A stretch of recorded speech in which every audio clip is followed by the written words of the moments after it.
നമ്മുടെ തലയുടെ തൊട്ടടുത്തുള്ള ടേബിളിലാണെങ്കിൽ പോലും നമ്മൾ ഫോൺ വെച്ചിട്ട് രാത്രി കിടന്നുറങ്ങുന്നത് നല്ലതല്ല എന്നൊക്കെ പറയുന്നുണ്ട്. അതിനകത്തുള്ള വാസ്തവം എന്താണ് ഡോക്ടർ? ഇതുള്ള വാസ്തവം ഫോൺ ബെല്ലടിച്ചാൽ നമുക്ക് ഡിസ്റ്റർബൻസ് ആകും ഉറക്കത്തിന്, ഓക്കെ, അല്ലാതെ വേറെ ഒരു കുഴപ്പമില്ല. വേറെ പ്രശ്നമൊന്നുമില്ല.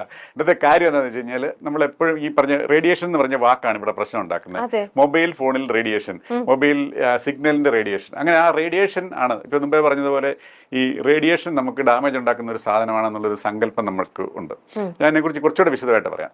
അപ്പോൾ നമുക്ക് ഈ നമ്മുടെ പ്രപഞ്ചത്തിലുള്ള എല്ലാ എനർജിയും, അതായത് നമ്മൾ ഈ കാണുന്ന ഈ വിസിബിൾ ലൈറ്റ് ഉൾപ്പെടെ സഞ്ചരിക്കുന്നത്, അല്ലെങ്കിൽ അതിനൊരു സ്പെക്ട്രമാണ്, ഇലക്ട്രോ മാഗ്നറ്റിക് സ്പെക്ട്രം എന്ന് പറയും. അത് ഒരു സൈഡിൽ വേവ് ലെങ്ത് കൂടിയ, അത് നമ്മൾ വേവ് ലെങ്തിന്റെ കാര്യം പറഞ്ഞു കഴിഞ്ഞാൽ വേവ് ലെങ്ത് കൂടിയത് അല്ലെങ്കിൽ എൻ്റെ പവർ കുറഞ്ഞത്, എൻ്റെ ഫ്രീക്വൻസി കുറഞ്ഞ ആ തുടക്കമാണ് നമ്മൾ ഈ പറഞ്ഞ റേഡിയോ വേവ്സ് എന്ന് പറയുന്നത്.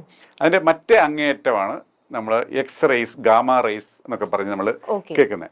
അപ്പം ഇതില് ഈ നമ്മുടെ കമ്മ്യൂണിക്കേഷൻ ഉപയോഗിക്കുന്നത് ഈ റേഡിയോ വേവ്സ് ആണ് ഏറ്റവും അങ്ങേയറ്റത്ത്.